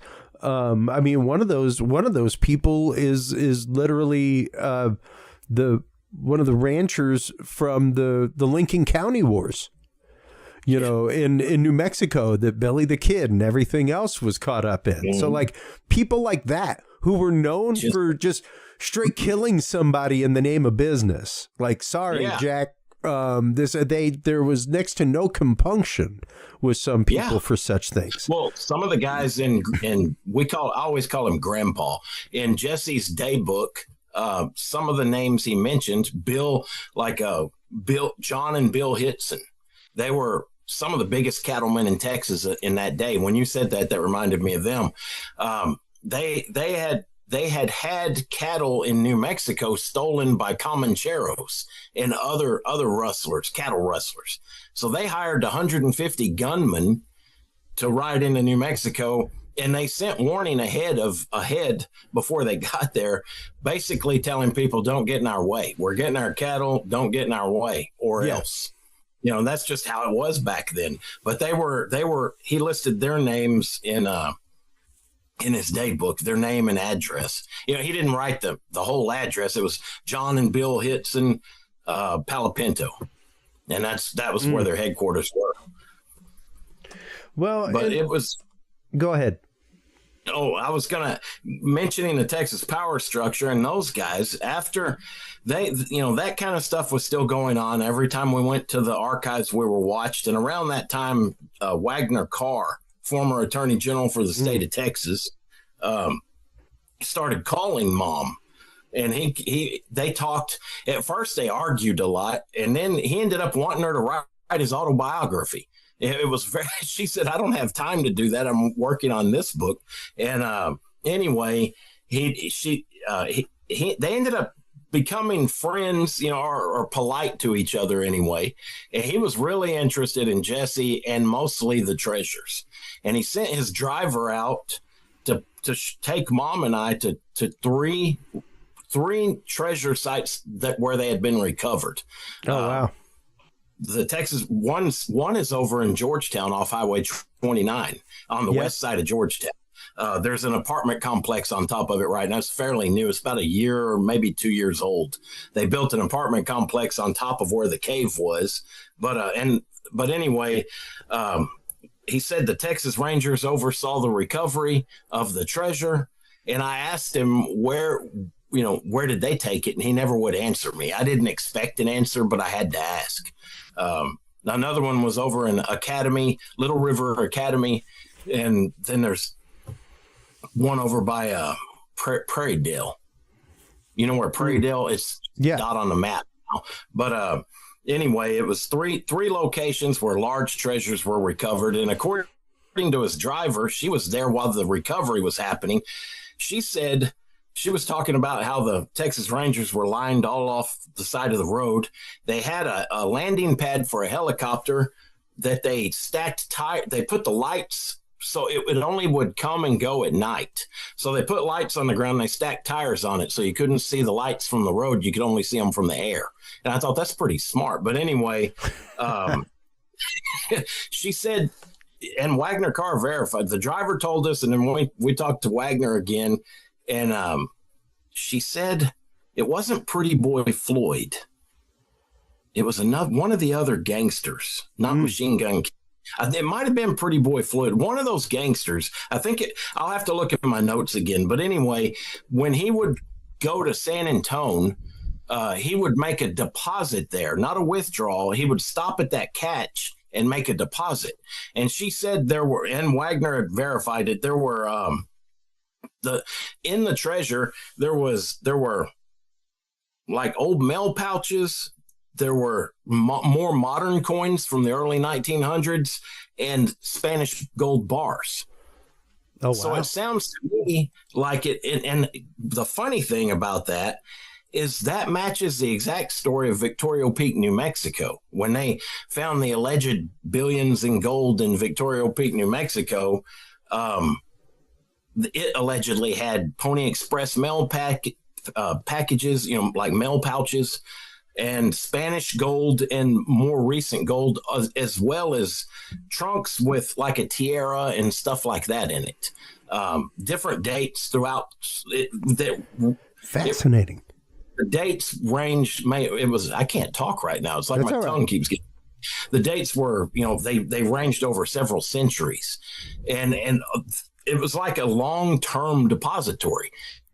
That to me, if that's true, that has to be a network of people depositing treasures over centuries. And I can't think of any other groups that would have done that other than Catholic Church could have done it. It could have been Catholic Masons, could have been Templar, could have been, there's any number, but it had to have been an organized group of people doing something like that. And either when you take that into account and it's that old, that predates the Knights of the Golden Circle by centuries. Yeah. Yeah. So that and other evidence similar to that led me to believe the Knights of the Golden Circle if they played a role in it, it was an extremely small, short-lived role. Well, and I do think the KGC may have been like a puppet of the Masons. Okay. And I could possibly see that in some routes. And especially whenever you're talking about, once again, getting away. Even at that point, even whenever you're talking about people like Billy the Kid, stuff like that, you had to have people sympathetic to you and your cause. You had to have people who were willing to go to prison if they were found hiding you. If someone like a Pat Boone or someone like that crept up on you and followed your trail and found you in Old Mexico or in the swamps of Louisiana, what have you. So the fact that it would take a network of people to get away in that kind of way, I think his belonging to the Knights of the Golden Circle has a big part to do with that. And having that network of people, once again, being a Mason, you have that network of people, you have that brotherhood that you can contact and chat with. And when you start looking at some of the things inside of Jesse James and the Lost Templar Treasure, there is some fascinating stuff in there, especially once you start getting into the actual symbols and things like that used in Knights of the Golden Circle, which are here in the book. And when you start considering some of that, when you start considering some of the codes, letters, communications, that kind of thing, it very well could have been the fact that he was squirreled away and sent away with the treasure to later help the KJC rise again, so to speak, as the South always said they would. Yeah, that's true. Well, I've heard people claim that there's all kinds of claims, but I've heard people when I first started finding out about the treasure template, like they call it the KGC treasure template, and I found out later I don't believe it is. I think it's a Masonic treasure template, and I think it's much older than Freemasonry. In my opinion, my theory is it came from the Templar. A funny thing about that is in the Temple Round in London, on their western door, it's an ancient door. The ironwork on that door matches the template, and I show that in the book as well. But what was I getting at? There's so many rabbit holes that goes off of this, and I feel like in the back of my mind, I keep remembering you asked me about him faking his death. Somehow I got off on the treasure stories. But, we got into that because the treasure is what came from the faking of his death. Yeah. Well,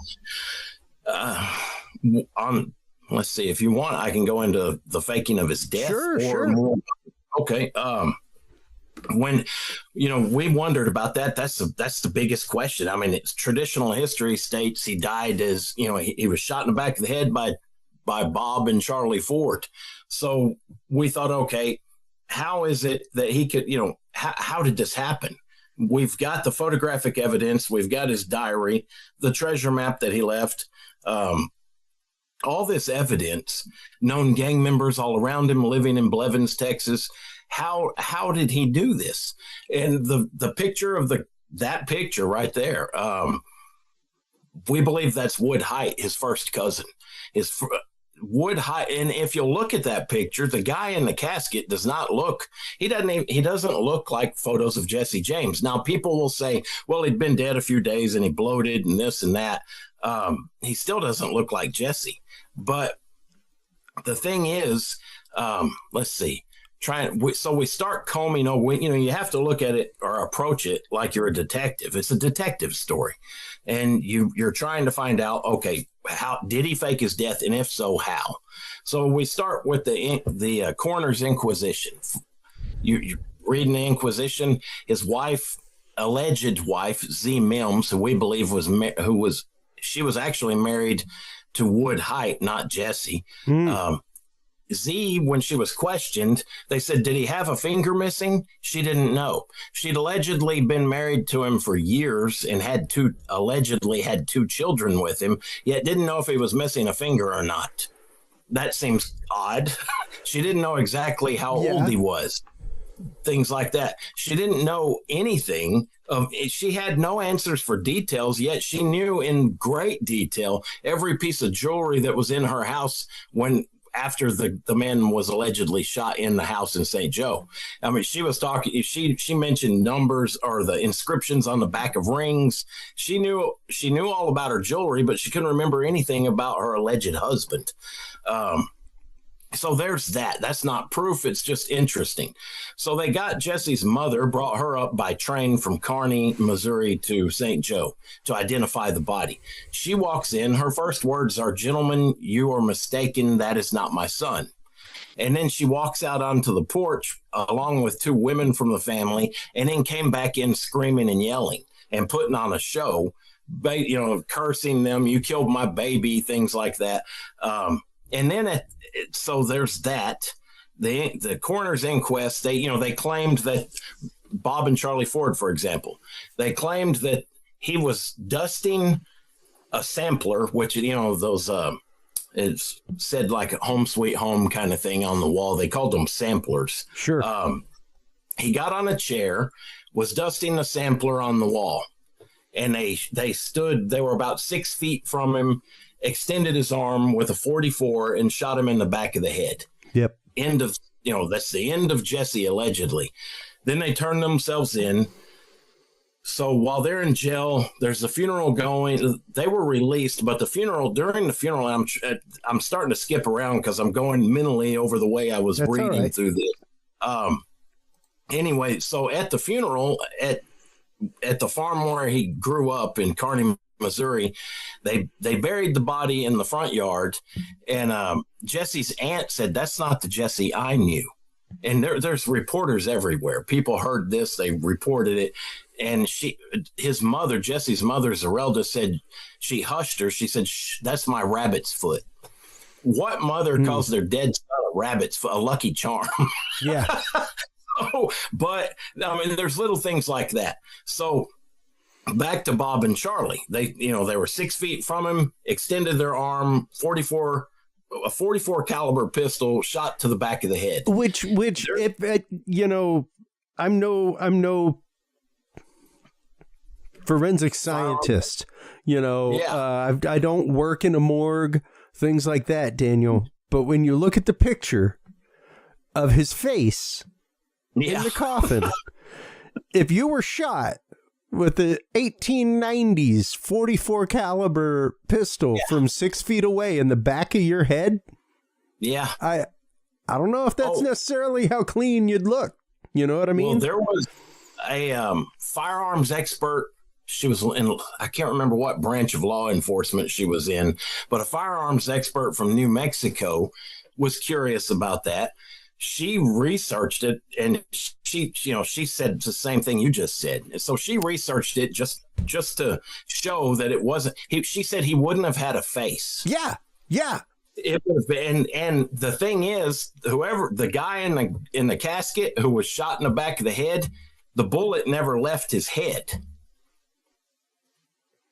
And a 44 would have gone through his head and through the wall.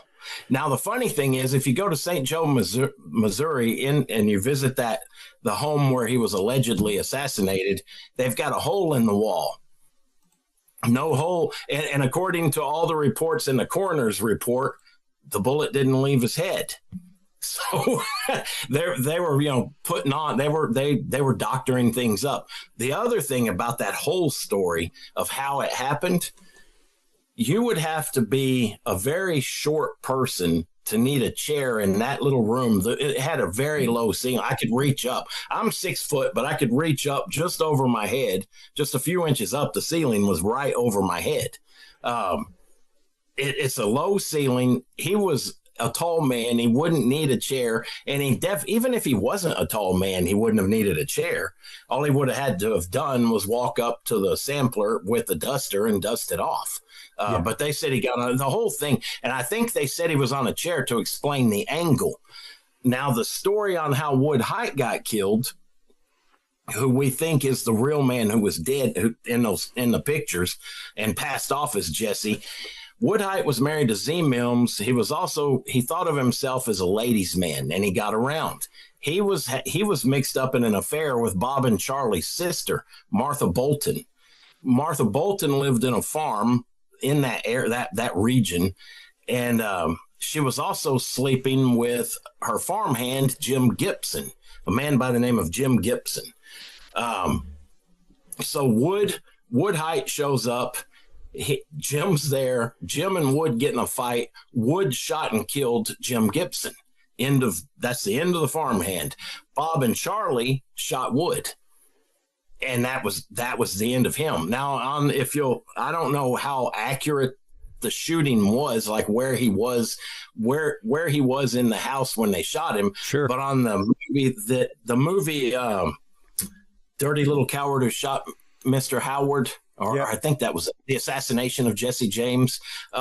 In that movie, they showed Wood running up the stairs, and he was shot while he was running up the stairs, which would have been the same angle roughly as if he'd been standing on a chair dusting a sampler. So anyway, that's why I think they claimed he was on a chair just to maybe explain the angle of the wound. I don't know. I don't know if they even put that much thought into it, but I do know Wood Height was killed by Bob and Charlie Ford. Jim Gibson's grave was never found. They claimed they buried him in a shallow grave. I think the shallow grave was Wood Height. Wood Height's bones were allegedly found months later after the alleged assassination of Jesse.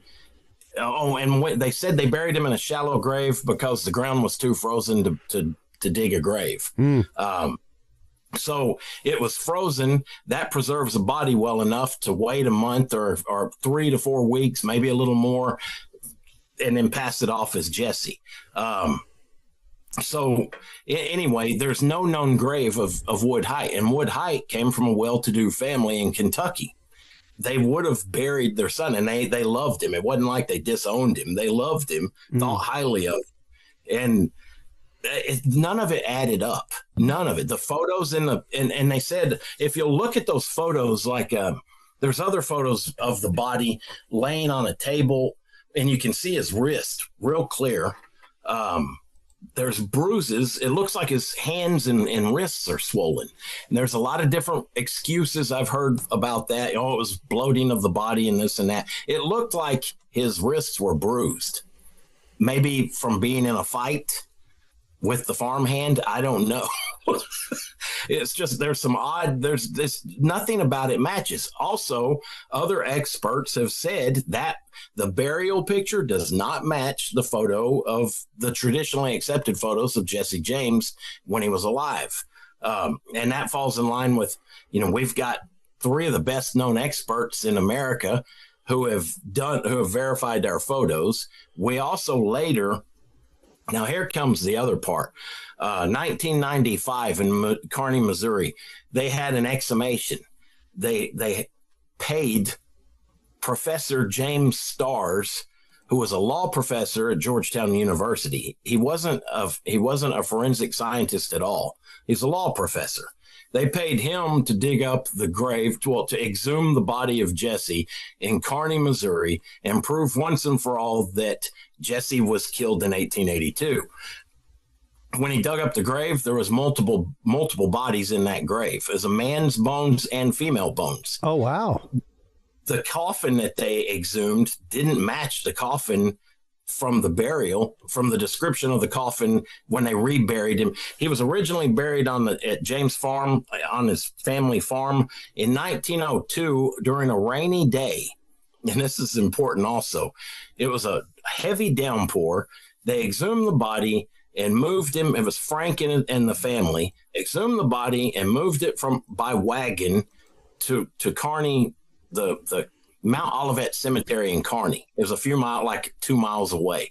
The casket disintegrated and fell apart. So they got another casket, supposedly a metal casket, and put his body in there and then reburied it. Well, 1902, that was 20 years later. After the alleged assassination, he was dug up and moved to Mount Olivet Cemetery. The casket falls apart, the body falls out. It would have been a skeleton by then. They put it in a new casket, rebury it. The new casket was metal. The casket they dug up wasn't metal.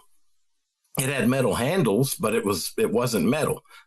Interesting. Also, the other part of that, the body was found anatomically correct, yet facing down. And I remember Professor Starr said facing the proverbial flames of hell. You know, something he was always he was constantly speaking like he was trying to come up with headlines. Right. Good headlines. But anyway, it was a skeleton when it fell out and the coffin crumbled. Why would it be anatomically correct? All the toe bones, finger bone, everything anatomically correct. Yet, and why was there a woman's body in the same grave? Nothing matched. Stephen Caruso, who was a Clay County district attorney or Clay County attorney, we interviewed him. He told us he had possession of the hair. It was a lock of Jesse's hair from the museum and Tupperware bowl full of some of his bones that were allegedly dug up in 1978 near the grave, which is another clue. How could it have been anatomically correct if they had bones of his in a Tupperware bowl that was dug up in 1978 by the curator of the museum at the time? So that guy would hand bones out to different friends and people he liked and wanted to impress. So there's cross-contamination right there. There's all kinds of, there was no strict chain of custody. It was just a curator digging around in the yard. There was a hog tooth, a dog tooth, and several other teeth, human teeth, along with some other bones of mixed origin in a Tupperware bowl. So they couldn't get any DNA from the grave that they exhumed in Kearney. So Professor Starrs got a court order to get the bones from the Tupperware, a tooth. So that was in possession of Stephen Caruso, the county attorney. And I hope I'm keeping this straight and not confusing. That's all right. Anyway, the attorney, Stephen Caruso, didn't like anything to do with it. He said the whole thing was a tawdry sideshow and he wanted nothing to do with it. They ordered him to hand over a sample of the hair and the tooth. He said his friend, John Hartman, who was a Clay County Parks director, he pulled the hair out of his head and put it in an envelope and submitted that. And he said, I assure you the tooth we submitted had similar origins. He never turned in what they asked, what they ordered him to. He turned in somebody else's tooth. Well, Professor Starrs claimed the tooth matched DNA of a known descendant of Jesse's mother, and the hair also matched everything they knew about Jesse using hair dye and this and that. None of it the hair came from John Hartman's head. We have the testimony of the witness who handed it over, told us that he pulled the hair out of his friend's head. And it was a joke with them because his friend never told anybody he dyed his hair, and they found hair dye on the hair. So he always gave him a hard time after that. But anyway, he said it was their little joke for a while before he came out with it. Anyway, so there's no strict chain of custody on the DNA. They claim they proved it with DNA. The DNA they tested from a tooth of unknown origins. No strict chain of custody. It didn't come from the grave like Professor Starr said. And why did they have a professor of law doing it instead of a forensics expert? Yeah, none of that makes sense. It was, and like Caruso said, it was a tawdry sideshow. Nothing, and it all, and I could go on little details on the entire thing. Nothing matching. Well, and when you're talking about all these details specifically, like you said, it becomes a tawdry sideshow because it's obfuscation after obfuscation after obfuscation of things. And yeah, it does become hard to track that down. It does become hard to find things. But once again, once you've shown the fact that like you said in the beginning, when images were brought forth to image experts here in Texas, some of the foremost, they said that it is Jesse James that's standing there, that it's, he is not the person in the coffin. You have pretty much diary evidence that shows he came here to Texas. You have what you believe to be a treasure map. At what point do you go search for the treasure, Daniel? In these last few minutes, we got you for about another 5-10 minutes, but okay. At what point are you treasure bound? Because I mean, once again, it seems like that may be why, people threatened you and threatened your family, as you may be tied to something or even on to something else that, once again, money's tied to this, treasure tied to this, was possibly tied to somebody's onboarding into the Texas power structure during that time. Stuff like that. We, the map he left, it wasn't like a typical treasure map like what we expect. Growing up, you see pirate movies with a treasure map and it's, a little dotted line over from anyway, it wasn't like 40 paces from the oak tree. Yeah. This was just it was geometric designs. It had a picture of what looked like the sun with a mean face on it. And then a crescent moon. There was dotted lines, dashed lines, solid lines, and then he wrote in code. Some of the code was easy to decipher. Some of it wasn't. The code that he wrote on there was like he would write it. Well, he would write like this many dollars worth of, and then he'd write it in code. And when you decipher it, it's silver. All he was doing on that was substituting letters for numbers. Sometimes he'd do it, like A is 1, B is 2. Other times he'd reverse it. Other times he would flip it around where Z was 1.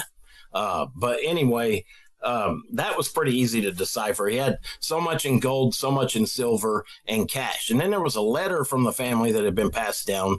He had buried some treasure in a cement. They were calling it a cement ball. I don't think it was a ball. I think it was more like a vault. But anyway, the way it sound from what I could tell, it sounds more like a vault. But anyway, he said, I buried that where none of my family will ever find it. Because after he died, they dug up a lot of gold, quart jars full of gold, tin buckets full of gold. There was gold in a hollow tree, stuff like that. Wow. He also had cash in the walls, greenbacks in the walls in his house, and they found that too. He had 50,000 in greenbacks that he made one of his sons, Byron, count every night before he'd go to bed. When Byron was growing up, he had to count the money. Wow. Stuff like that. He would 50,000. What kind of farmer has 50,000 in cash sitting in his house in a trunk? And gold buried under fence posts, things like that. So long story short, the template, I found out the scale of the template after Wagner Carr's driver showed us the 3 locations where it was recovered. That was what I needed to find out the scale. I made a transparency. I overlaid it on Google Earth. It lined up with those 3 spots, and the center of the template was right on top of where Jesse's house was. Outside of Evans, Texas. So I thought, okay. And it also lined up with an additional treasure site that George Roming, he was a World War II vet, real nice old guy, had some wild stories. But anyway, he told us where when he was a kid, Jesse was old. It was before he ran away to go fight in World War II, George. Jesse was an old man. Jesse hired him and swore him to an oath. And he helped Jesse move 600. It was 700 bars of gold. Jesse kept 20, and they buried 680 bars at Lake Belton. What's now Lake Belton. It wasn't a lake at the time. It was just Cow Creek running into the Leon River. But since then, in 1954, I believe the lake was created. So we went looked for that. George wrote the map of exactly where it drew a map of exactly where it was for us.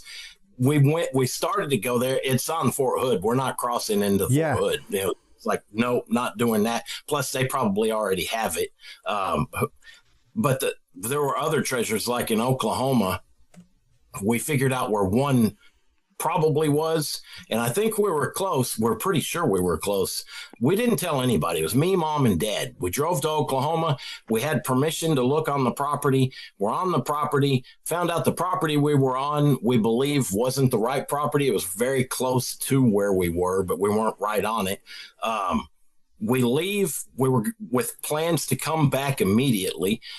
We get to the house. Right when we walked in the house, within 10 minutes, phone rings, and it was this strange guy. I think I'd told you about him in other interviews. His name was Matt. He claimed they watch us all the time. He calls and he says, "That's not yours." Mom said, "How did you know?" And he said, "That's not important. That's not yours. That's not meant for you. Don't go back."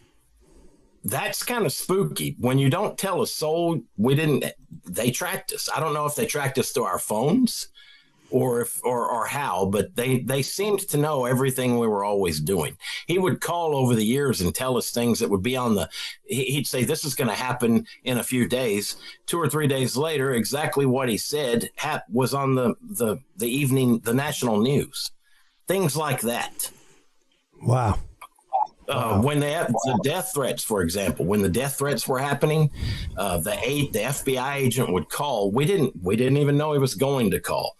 Matt would call this and say, "The FBI agent's going to call you in about an hour, and this is what he's going to say." And we thought, okay, this is odd. Well, how would he know? He never would answer our questions. So after a while, you learn, don't even ask, because they're talking in riddles and you don't really know. But anyway, he'd say he's going to call and this is what he's going to say. An hour later, the agent would call and he'd said verbatim what Matt said he was going to say. So you start wondering what kind of person is following you, knows everything you're doing, and knows exactly what a federal agent is going to tell you an hour before he tells you. It's just creepy. That's the kind of stuff that makes you wonder. And he would say stuff like, we would never hurt you. And then later on, he'd say something like, "We'd hate to hurt you." Yeah. So you don't know if they would or not. Man, that is just truly wild. One last little bit on that, sure, and I'll shut up after that. He claimed there were a group called the Black Friars, who were also part of the former P2 Lodge in Italy. And if you know anything about the P2 Lodge, that was a Masonic lodge that was disbanded. They allegedly killed the banker for the Vatican in the 70s, Roberto Calvi, and hung him from Blackfriar Bridge. And they, according to Matt, they also, one of the names they call themselves are the Black Friars. I don't know anything about it. I've tried to find things about it, and that kind of thing. There may be somebody out there may know more about it. I have no information other than that. But that's the kind of stuff that has always been in the background for the last 25, 30 years, and it just makes you wonder. We're not dead yet, so I guess we've been doing okay. Yeah. Well, Dan, truly, it is an evolving mystery, and one that I think, hopefully someday you will have full answers. You will be able to research all of this to the fullest extent. But what you have so far is absolutely fascinating and awesome, and quite obviously has rippled a couple of things and ruffled a couple of feathers. So, thank you as always for coming on, sharing this incredible story, sharing your family's experience with it, everything else in such an honest and candid way.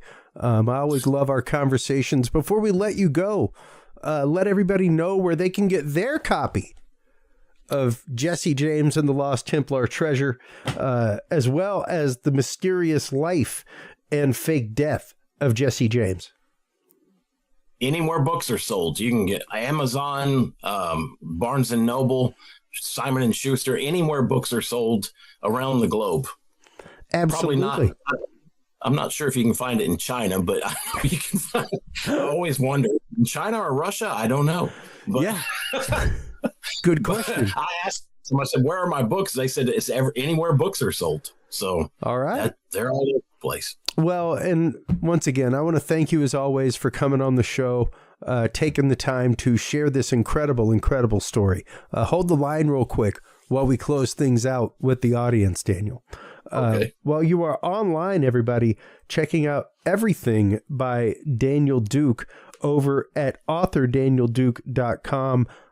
Make sure to stop on by Curious Realm, curiousrealm.com/stories, where you can find not only Daniel's books right there, but tons of books, guests, music, their classes, their videos, all kinds of things right there at curiousrealm.com/store, as well as your link to the Curious Research Field Observation and Encounter Log. If you are a researcher into the world of paranormal, cryptozoology, UFO, UAP, if you are out taking witness testimonies in the field, things like that, the Field Observation and Encounter Log is your way to enter in all of your fieldwork data into one common location in a scientific way so that your data is ready to shake hands with science come the day that you need to do so.